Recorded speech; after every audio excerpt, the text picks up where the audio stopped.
자, 2019년 운동생리학 기출문제 해설 진행하도록 하겠습니다. 1번 보실게요. 보기에서 설명하는 운동훈련의 원리는 운동훈련에 의한 효과는 운동량이 일상생활 수준보다 높을 때 일어난다. 운동량은 운동의 빈도, 강도 또는 지속시간을 증가시킴으로써 늘릴 수가 있다.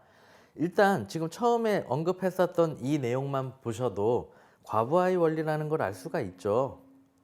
과부하의 원리, 일상생활에서의 부하보다 더 큰 부하를 주었을 때 운동에 효과가 있다라는 의미죠. 가역성의 원리, 운동을 하다가 중지했을 때 다시 운동 전의 상태로 운동의 효과가 점점 사라져가는 그러한 부분을 가역성의 원리다라고 보시면 되고, 개별성의 원리, 당연히 개인적인 그 개별적인 상황에 맞춰서 트레이닝을 진행하는 거라고 보시면 되죠. 어떠한 사람은 상완이 길고 어떠한 사람은 전완이 길고 이러한 그러한 개인적인 개별적인 트레이닝이 접목될 수 있게끔 하는 거, 일반적으로 그냥 누구에게나 획일적으로 적용을 시키는 게 아니라 개별적인 상황에 맞춰서 트레이닝이 진행될 수 있게끔 하는 걸 의미하는 거죠. 그래서 뭐 개개인의 어떤 체력이나 건강이나 기호, 그러니까 즉 선호도 같은 것들을 맞춰서 트레이닝이 진행될 수 있게끔 하는 거. 그리고 특이성의 원리, 특이성의 원리는 운동의 효과는 운동 중 사용한 특정 근육 및 부위에만 효과가 있는 것을 의미하는 거죠. 그렇기 때문에 지금 이 보기에서 나타냈었던 내용하고 일치하는 것은 과부하의 원리죠. 그래서 정답은 3번 과부하의 원리가 되겠죠.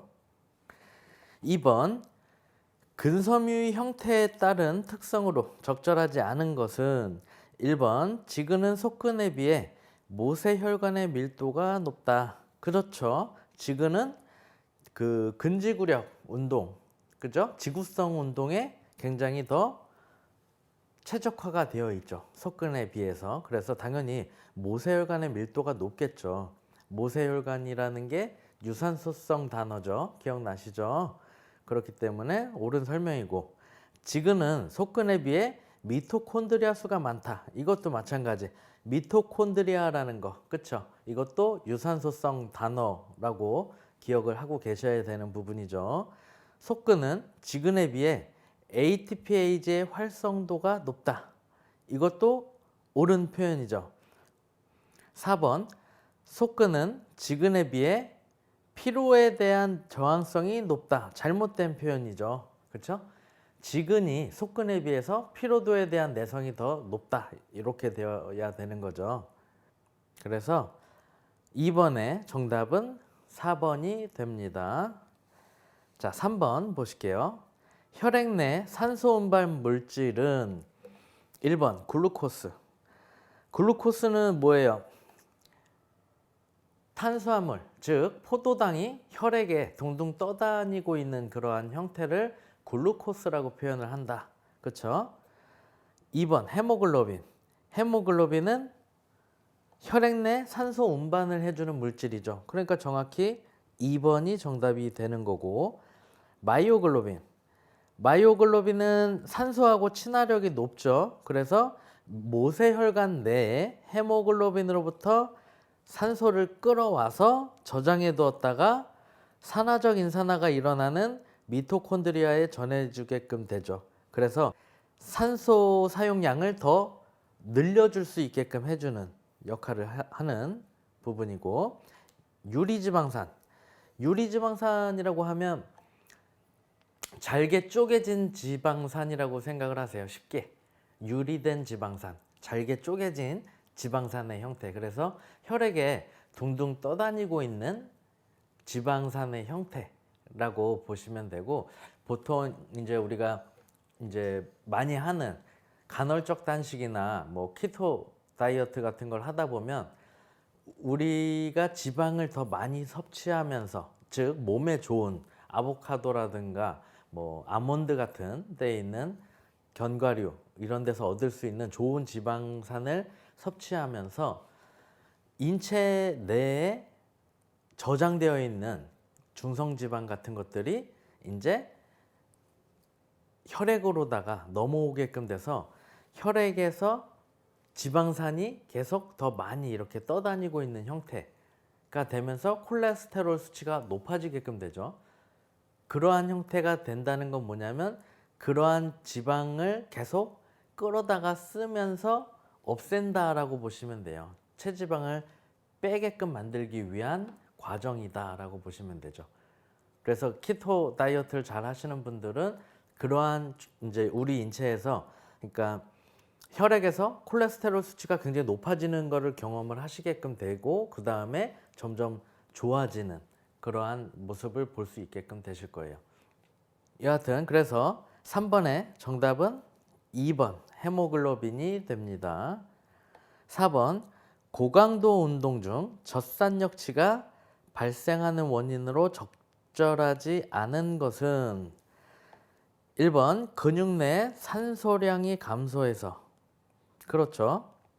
2번 속근섬유 사용률이 증가해서 그렇죠.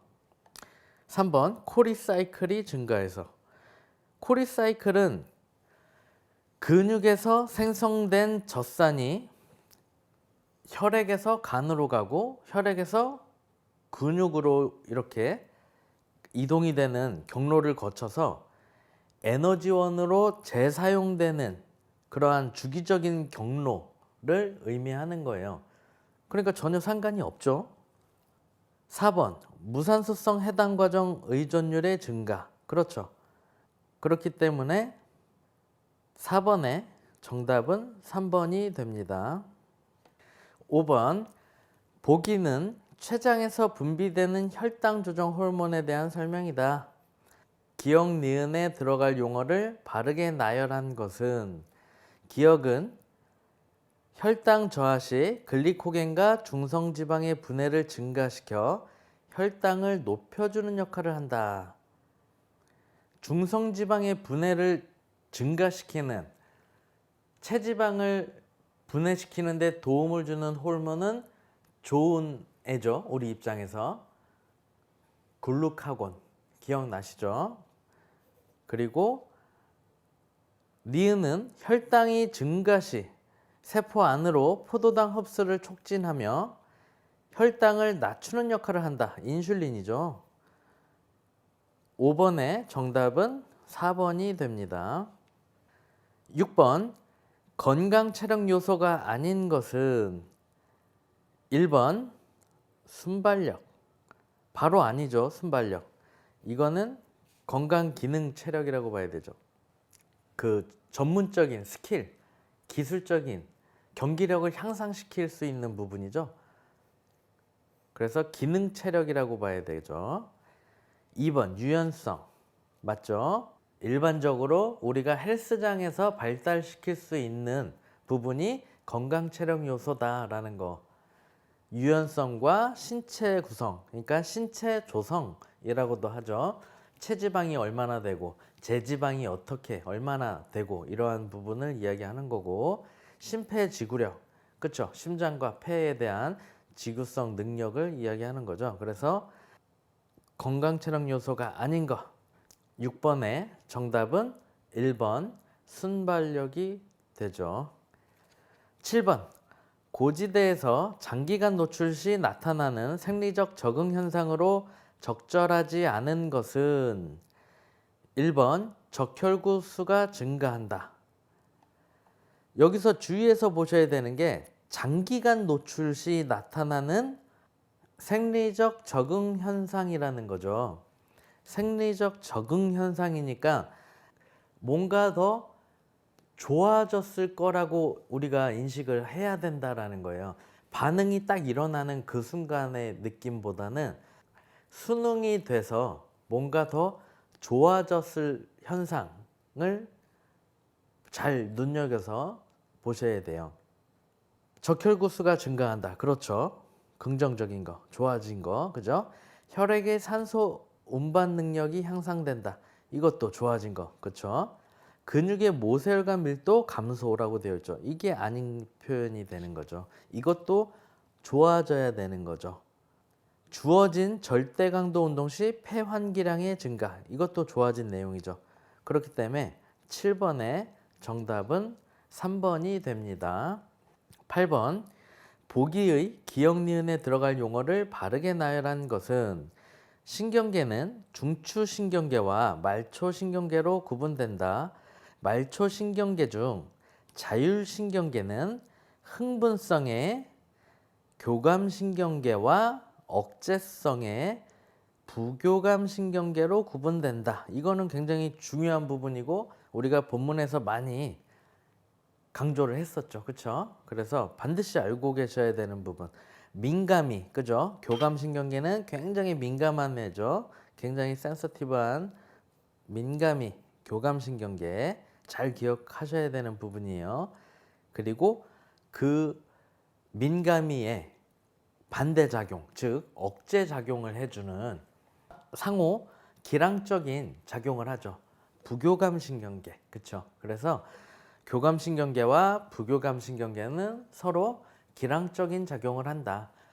교감신경계가 너무 예민하게 올라가면 부교감신경계가 워워워 하지마 하면서 낮춰주는, 그렇죠? 억제해주는 역할을 하죠. 그래서 8번의 정답은 1번이 됩니다. 9번, 운동 시 폐포와 폐모세혈관 사이에서의 산소 교환율을 증가시키는 직접적인 원인은 1번 폐동맥의 낮은 산소량, 2번 폐동맥의 높은 산소량, 3번 폐정맥의 낮은 산소량, 4번 폐정맥의 높은 산소량.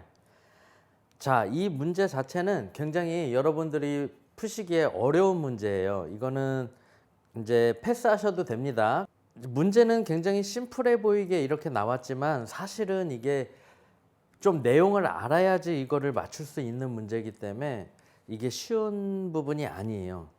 버리셔야 되는 문제인데 제가 이제 설명은 드려볼게요.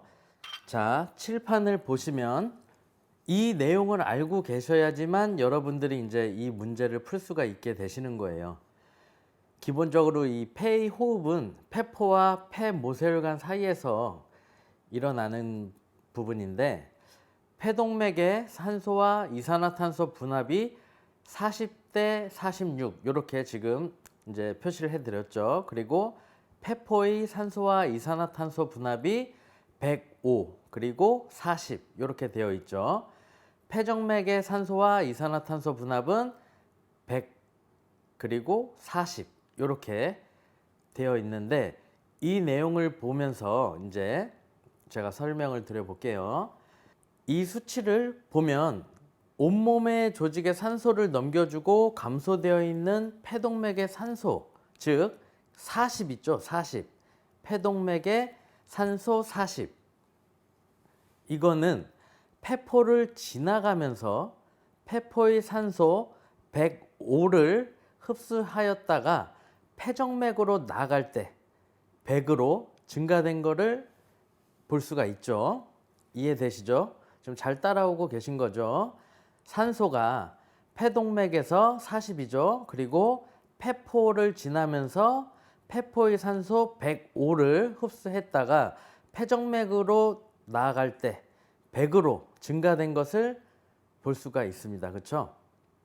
40에서 100으로 된 거예요. 그렇죠? 산소는 폐동맥에서 폐포로 가는 게 아니에요. 폐포에서 폐동맥으로 받게 되는 거예요.